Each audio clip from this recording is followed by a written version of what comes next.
मैं आप सब लोगों को बहुत बहुत धन्यवाद देना चाह रही हूँ, शुक्रिया कहना चाह रही हूँ जो मुझे पहली बार देख रहे हैं, जो लोग मुझसे जुड़ रहे हैं, अपना अमूल्य समय दे रहे हैं, तो इसके लिए बहुत बहुत शुक्रिया। और इस मंच पे में हम मिलते रहेंगे।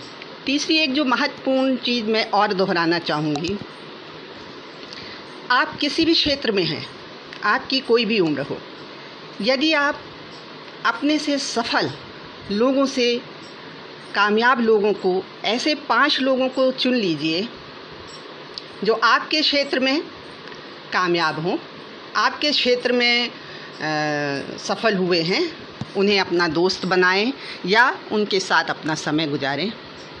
मैं आपसे वादा करती हूँ कि छठ में फिर आप होंगे। थोड़ा इंतज़ार करना होगा, 2 से 3 वर्ष के बाद आपकी भी गिनती उनमें जुड़ जाएगी। ये 3 आदतें ऐसी हैं जिनसे आप अपने जीवन पर कंट्रोल कर सकते हैं।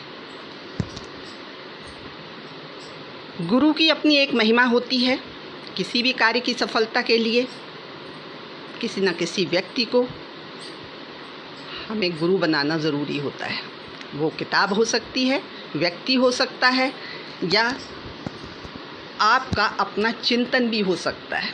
जैसा आप सोचते हैं वैसा ही आप बन जाते हैं।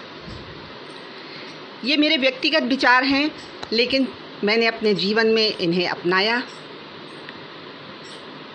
और आगे भी बच्चों के लिए इनको मैंने दोहराया।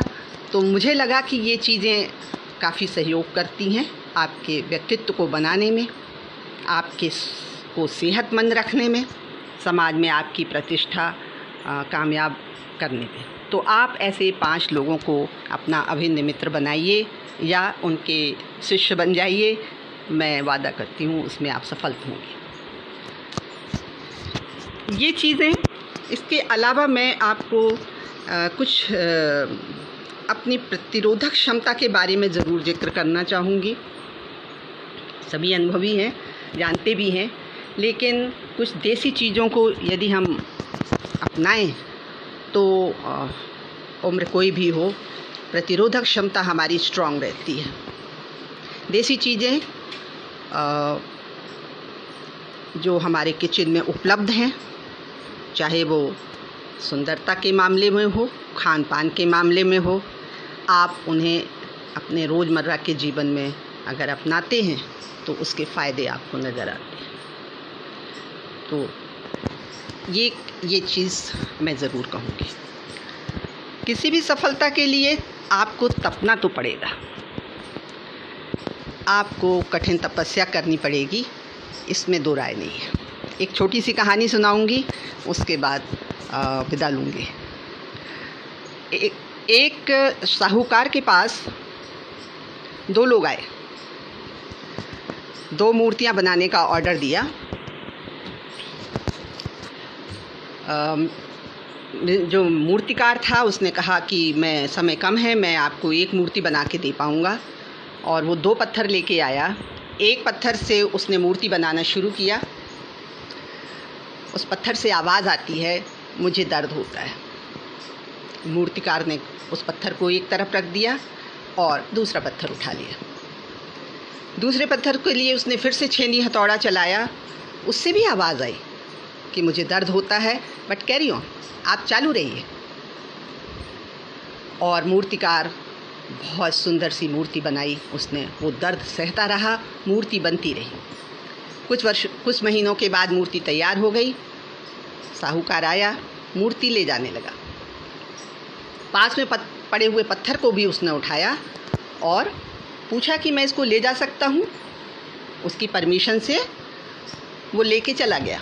मूर्ति की स्थापना उन्होंने मंदिर में कर दी और उस पत्थर की स्थापना मंदिर के बाहर। अब जब भी कोई भक्तगण आते थे, मूर्ति में प्रसाद चढ़ाते थे और नारियल फोड़ते थे बाहर के पत्थर पर। मूर्ति ने हंसते हुए कहा कि यदि पहले दर्द सह लेते तो तुम्हें इतना कष्ट नहीं होता। अब मैं दर्द जीवन भर आराम करूँगी और तुम जीवन भर दर्द सहोगे। तो किसी भी आदत को बदलने में कष्ट तो होता है, तपना तो पड़ता है, और बहुत बड़े बड़े लोग कठिन समय से निकले हैं और कामयाब रहे हैं। उसके पीछे उनकी कठिन मेहनत। श्री रामचंद्र जी के बारे में आपको पता है कि वो 14 वर्ष तक वनवास में रहे और 14 वर्ष के बाद कितनी कठिन परिस्थितियों में उनकी चप्पलों तक उनके भाई भ्राता लेके आ गए थे। माता जी ने उन्हें जंगल में भेज दिया, जबकि वो उनका राज तिलक होने जा रहा था। 14 वर्ष के बाद जब वो लौट करके आए तो मर्यादा पुरुषोत्तम राम बन के आए। तो तपना तो पड़ता है, किसी भी चीज़ के कामयाबी में तपना तो पड़ता है, चाहे वो बच्चों को बनाने में हो, आप अपनी सफलता में हो, साहित्य में हो, या किसी भी घरेलू काम में हो। आपको सफल होने के लिए तपना तो पड़ेगा ही पड़ेगा। तो गुरु की अपनी महिमा होती है, कठिन परिश्रम होता है और कामयाबी के लिए कुछ नियम होते हैं। इन्हीं शब्दों के साथ मैं ममता जी का सोशल मोटिवेशनल ट्रस्ट के सभी रचनाकारों का तहे दिल से शुक्रिया अदा करती हूँ और नमन करती हूँ। मुझे आशा है कि बहुत जल्द हम फिर से रूबरू हो पाएंगे। नमस्कार।